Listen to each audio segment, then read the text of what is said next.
Okay, here's the unboxing video of the Squier debut series bass.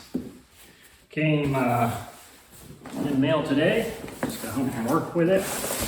Delivered to my work. Brought it home. Now I'm gonna open her up. See what we got here.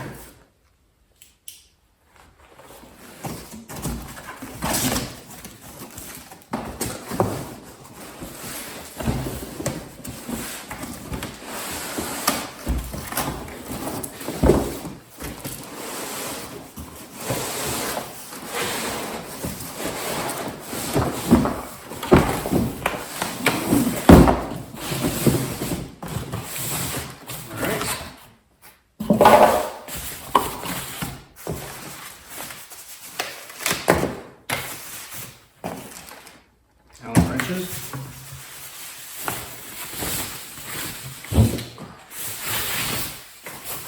Alright, so here we go. Cool.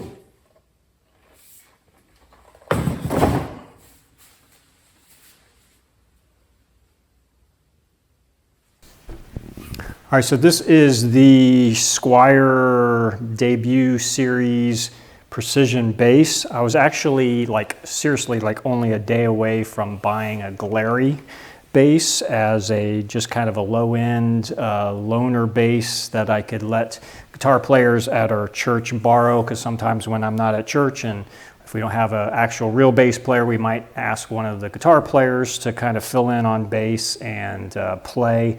And it would be nice to have like a loaner bass that I could give them to take home and actually practice on. So that was the idea of getting originally a Glary bass, but then this thing came out. I saw it on, somebody was talking about it on TalkBass, and I was like, what? A Squier bass for only $129, which is how much I paid for this. And by the way, that's the pricing as of June 2024, if you're watching this video in the future. I can't guarantee it'll be the same price, but that's what the price is as of now.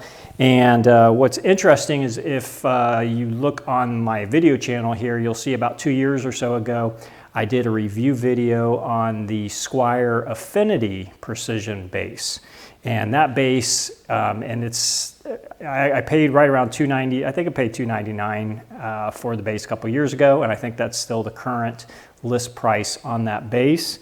And what's interesting is this bass came out of the box actually in better quality than the Affinity bass, and this is less than half the price. So that's very impressive. I mean, out of the box, it plays a whole lot better than the Affinity bass. Of course, as we all know, these basses can vary a lot in quality, so just because mine came out in great shape doesn't necessarily mean yours comes out in great shape if you were to buy one. But I can at least speak from my own experience. This came out of the box in better condition and playable condition than the Affinity Squier. And I really like the neck on it. I also find that the frets are a lot better than on the Affinity Squier. I have zero buzzing on any of these notes. The only thing I've noticed on it that needs to be adjusted is the action is extremely high. All the bridge saddles are like way up high in the sky there, so I'm going to do some adjustments on this bass to get the action down lower. Also, I'm noticing that the D string seems to be louder than the other strings, so I'm going to see if there's some adjustment I can make on this pickup to kind of adjust it so that the strings are a little bit more evenly balanced. But otherwise, it's actually very playable bass. And so I'm actually going to, I just got the bass the other day, and I'm actually going to take it to church tomorrow. Today's Saturday as I record this. And I'm going to do I'm going to see if it, as long as it sounds good enough in sound check and everything checks out, I'm actually going to play it for a service and see how it does. And then if everything works for it, then I'll go ahead and let some other people borrow it and be able to practice and learn bass on. So I'm really excited about that. So I feel really good that, you know, when you buy a bass for 129 bucks, you're like, is this really going to be decent enough? And I actually feel confident that, yeah, those that are going to be playing this bass will have a good a good bass to practice with, or even hopefully to even be able to use live. The one weak area I find on the bass is the tuners. I think ideally replacing those would be better. I don't have the most confidence with the tuners. But what I'm going to do, this is another one of my everything video reviews, and so I'm just going to go through the bass from top to bottom and explain everything I can about it. I've only had it a couple days. Obviously, it just came out of the box. It's still got the tags on it and the sticker on it. Of course, it's got the California Proposition 65 warning, because basically, I guess everything can kill you in California. So I wouldn't want to live there. It seems like it's a dangerous place. But anyway, let's go ahead and go over the bass. I'll also do some sound examples with it, and we'll check it out. All right, so I made a few quick adjustments on the bass to get it a little bit more playable. What I did, and also I should mention that it does come with its own little Allen wrench set with 2 Allen wrenches that you need. One is for adjusting the bridge saddles right here. The other one is for adjusting the truss rod up here. And the only adjustments I really made to the bass was I did notice had to just pull the neck back just a hair more. Otherwise it was pretty straight, but just pulled it back a hair with the truss rod adjustment. There's a screw right in there that you get to with this Allen wrench. And then these bridge saddles, just use the little tiny Allen wrench that they provide, and you've got little screws here that you just use to make the bridge go up and down. I brought the saddles down a little bit, and without it turned on, I still get a little bit of buzz.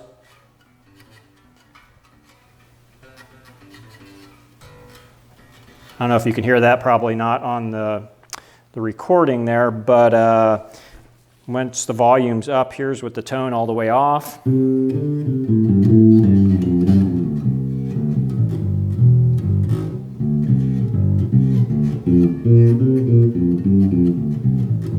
Here's with the tone all the way up. So I think I can still tweak it when I get to church tomorrow.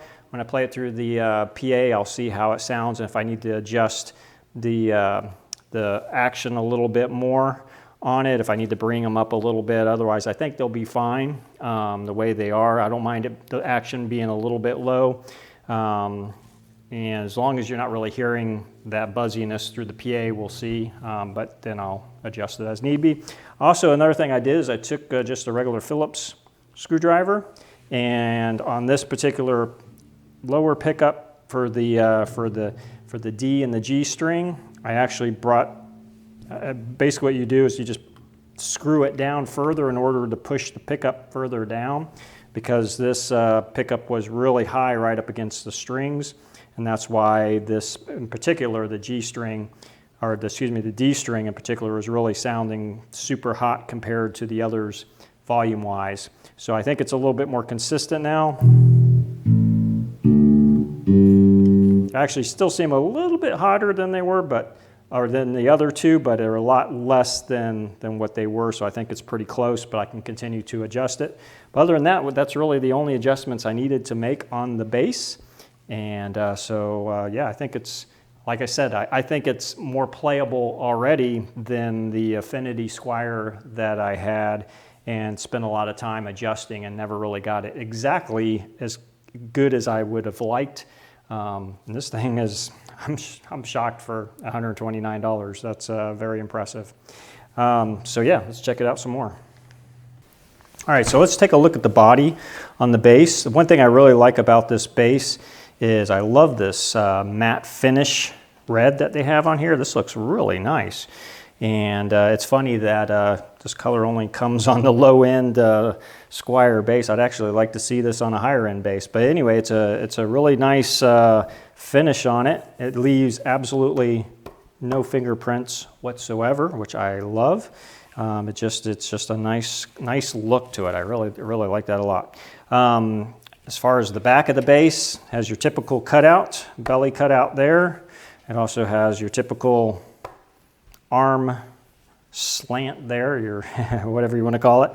And typical precision bass, there's not much really to say about it other than, yeah, it's precision bass. It's got your precision pickups, it's got your tone knob and your volume knob. One thing I wanted to point out on this input jack, watch how easy it is to plug in. I mean, there's like no resistance, and even pulling out, there's like no resistance at all. Well, there's some, but compared to other basses, it's just like it doesn't really grab the plug that well, and it's also, you can see here, it's very loose. So probably at some point replacing this jack with something a little bit more heavy duty might be ideal. Otherwise, the knobs feel good. The pickguard seems good. I'm not sure if how replaceable this pickguard is with other Fender and Squier pickguards. So I don't know if it's, the screw holes are all the same and whatnot, but I'll have to look into that a little further. But otherwise, the pickguard seems fine. The pickups seem a little bit lower output than my other basses, but again, tomorrow I'll have a better idea as I play it through the PA, really see how it does. Standard bent plate Fender style bridge, nothing really unique there, and standard strap pegs. All right, so let's take a look at the neck here. The neck on this particular model is a well, actually, I don't think that would be rosewood. It's probably, I have to take a look at what the actual material is on this, and I'll list it on the video here what it is. It's some type of, I'm assuming some type of rosewood style of fretboard, maple neck. And what I like about the maple neck is that it is smooth. It doesn't have a gloss finish on it. Makes for nice playing. I always like non-gloss necks, so this is actually really nice. It's really has a nice feel to it. It's got a nice color to it as well. A lot of the Squier basses have like a real pale looking wood, where this one has a little bit of a richer color to it, which is kind of nice. Now let's go down here to the tuners. This is, I think, one real weak area of the bass. They feel really lame. They are not, I wouldn't trust them if this was going to be a gigging bass. And so far, I do think that it's got the qualities to actually be a bass you could take out and gig with. But the one thing I would probably change on it would be the tuners. I just don't know if I feel 100% confident that they're going to last for a long time. They just feel cheap. They feel like they're going to break off, and a lot of the low-end basses that are Squiers that I see for sale in the Facebook marketplace, it seems like so many of them have broken off tuning pegs. So I would probably expect at some point in the future, if you were gigging with this, that you would probably break off a tuning peg. And so I would replace it with something a little bit more durable, or at least have another bass as a backup just in case. But otherwise, I'm really impressed with it. I really do like the bass. It feels great. I still can't believe it's $129. And I mean, literally, I was getting ready to buy a glary bass, and for just a little bit more money, just a tad bit more money, you can actually have a bass that's, got Squier on the headstock and actually feels pretty good. The only thing about the glary is I know that a lot of their basses are pretty lightweight. I seem to hear that they tend to run under 8 pounds, and the one glary bass that I've had in my hands was definitely very lightweight, and it definitely felt under 8 pounds. This one, I weighed it with my little luggage scale here, and it came in at 8.8 pounds. And for all you that do the old metric thing, I'll convert that on the Google and post the weight up here on the video so that you will know what it is in kilograms, because I can't convert that in my head. I have no idea. So I'm guessing it's like somewhere around 4 point something. I don't know. Yeah, so ideally I'd like it to be a little bit more lightweight like the glary. So if you are simply searching for a lightweight bass that's really cheap, you still might consider the Glary for that. I will say that on TalkBass, on the forum that I was checking into where I learned about this bass, and some other bass players that had also purchased the same bass as well. I know one other person had mentioned that their bass weighed in at 8 pounds 12 ounces, which is pretty much darn close, if not exactly almost the same weight as this bass. So even though that's only 2 basses out of thousands, I'm sure that'll be produced, I can at least say that they seem to be trending in the high 8s as far as weight. But again, that can always vary from one bass to another. But otherwise, yeah, it's really not bad weight-wise. I mean, you know, under 9 pounds is pretty good for a bass weight, and it does balance pretty well. I do have a strap around here somewhere. Oh, there's the strap. Oh, so I'll put it on a strap and show you how it does here.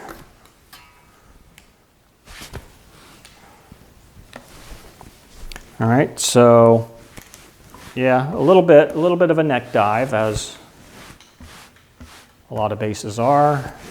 It kind of wants to go down a little bit, but since it's, you know, I'm used to 5-string basses. This is the only 4-string I have right now. I don't play 4-string basses, so even though it does tend to want to dive a little bit, just because there's not as much mass on the neck and the headstock because it's 4 strings versus 5.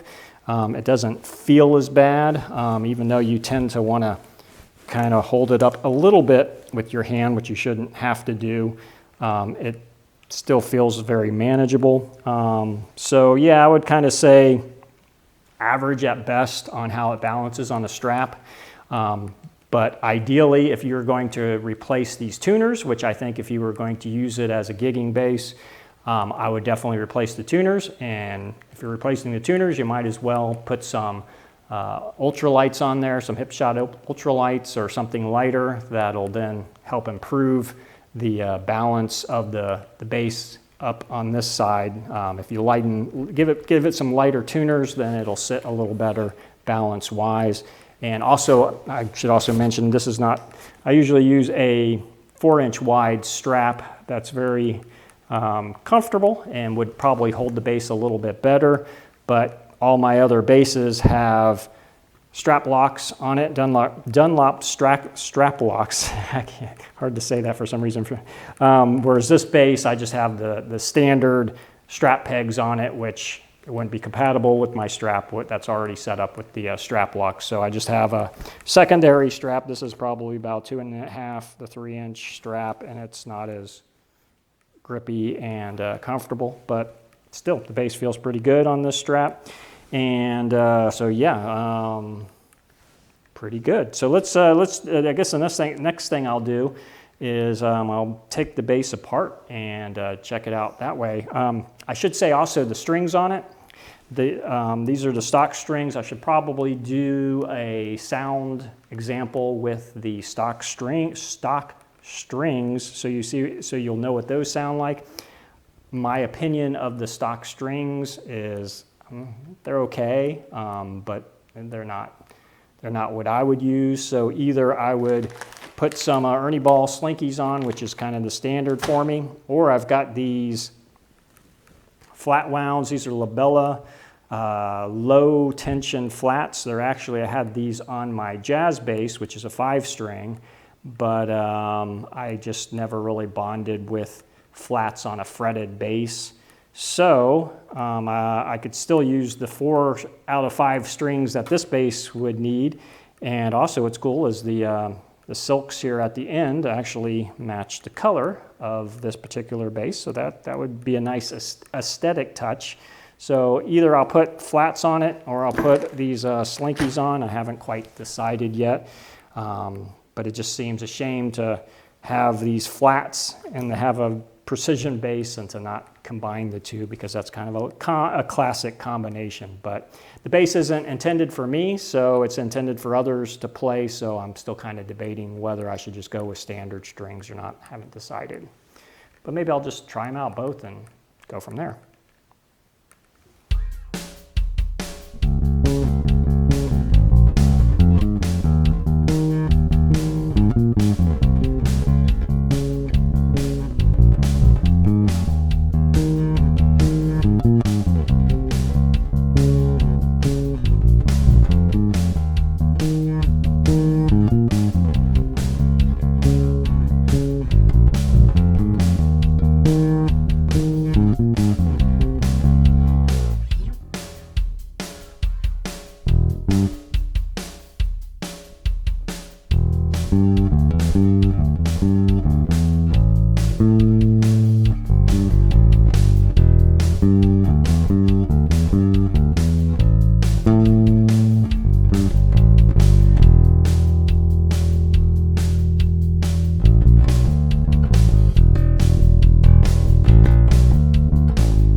Okay, what I'm going to do is I'm going to go ahead and take off the strings. I'll probably put on a different set of strings. I might try the flats, I'm not sure yet, but I'm at least going to take these strings off, the stock strings that came with it. And I'm also going to take off the pick guard, and just for curiosity, so we can see what's underneath it. So take the screwdriver, take out all of these screws on the pick guard, and pull it off and see what we got underneath. All right, so I got the pick guard off, and you know, there's always dust underneath pick guards every time you take them off. But that's what it looks like. Very simple. These are some mini pots though on here, and yeah, look at that. Look at that jack. That's like, ooh, that's like low end. But of course, to be expected, because you know it's a $129 bass, so yeah, you wouldn't expect anything more high end than that. So there you go, and that's what it looks like underneath. It looks like there's a tad bit of shielding tape right here, which is interesting. There's definitely no shielding tape or paint inside the cavity, which again is to be expected on such a low cost instrument. But that's what she looks like underneath.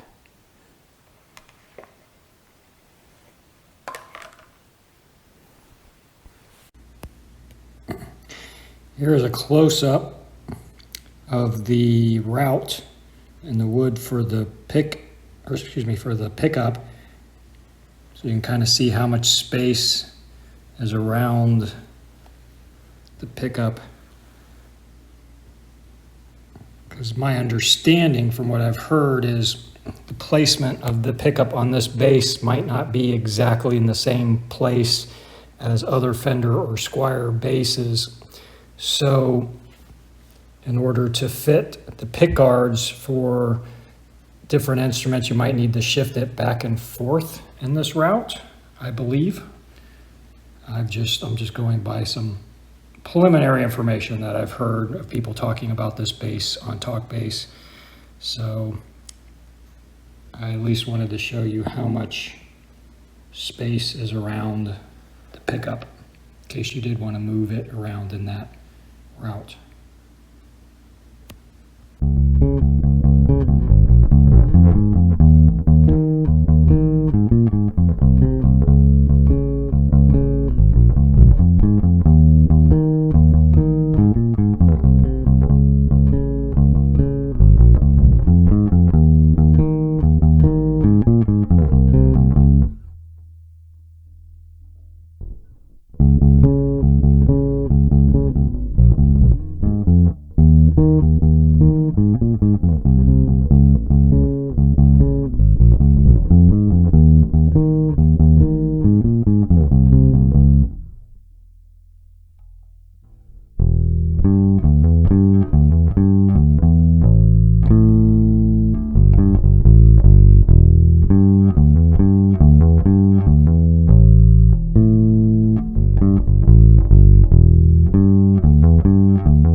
All right, so I did decide to go ahead and put the Labella low tension flats on the bass, and I ended up using it at our first church service this morning. We have 2 services every Sunday, and I used it in the first service to try it out because it was sounding so good in sound check. So I was like, yeah, let's give it a shot, and it sounded fantastic in the first service. Actually, the bass sounded really good. I was really impressed with it.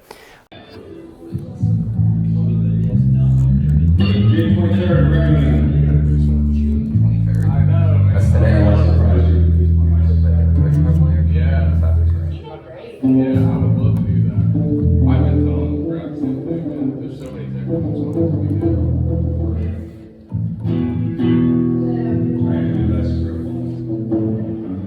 I did have to boost the gain a little bit on my preamp, my pedal board preamp, to kind of get the gain up a little bit, but other than that, it performed perfectly. Sounded really good, and the yeah, I mean, I don't know what else to say about it. I mean, I used it live, and so it's technically done a gig, and so now this is a gigged bass. It's been road tested and proven to be playable for a gig. And the bass itself, I'm trying to figure out, okay, how would I rate this thing? Scale 1 to 5. How would I rate it? And I've kind of been struggling with how to actually rate it, because do you say, well, should I rate it based on its price? How good is this bass based on its price, or just do I do a overall rating for just regardless of the price, how good is this bass? So I've kind of really been struggling on that. I'll kind of cop out and say I'll do it both ways. If based on the price, $129 is what I paid for it. Definitely gets a 5 out of 5. It's just, I mean, fantastic quality for the price. Then if you look at it for regardless what the price is, what would you rate it?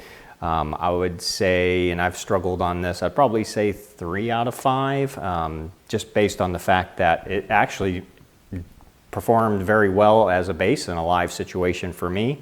But ideally, it needs some better hardware on it, needs some better, probably some electronics. I think the pickup is actually fine. It sounded really good in service, but I just don't trust this particular jack, and I just feel like the electronics could, I would prefer to kind of upgrade those and make it a little better there. But I think other than that, yeah, it's solid 3 out of 5. Which I think is respectable for a bass of any price. If you were just to say, hey, comparing it to any bass, regardless of price, it gets 3 out of 5. I think that's pretty good. Pretty solid little bass, and I highly recommend it. Again, I've just proven that it's a giggable bass. I played it live today, and it also, it's a great practice bass. There's the Harley Benns out there, there's the Claries, and Fender kind of said, hey, we need to compete on that low-end market and not lose business there. So they put out a pretty good bass for the price that competes with those brands. And then they also have they give you, I think it's a month of free guitar lessons that comes with the bass as well. I think it's kind of like an excuse to get people on their what do you call it, their guitar lesson plan. Hey, we'll give you a free trial, and then hopefully, I think they're hoping that you'll subscribe to that plan and continue with it, and then pay a monthly, and now they've got a recurring revenue from the bass. So I think that's kind of the end game with Fender too, compete with the low end guys, and then also try and use this as a loss leader for some recurring revenue. But hey, Fender did a good job with it. This is a good bass, and I recommend it for anybody who's new to playing and just needs a good starter bass, or even if you're an experienced bassist, you're looking for a backup bass or a good quality beater bass. Hey, check it out. It's a good bass. So thanks for watching. God bless you.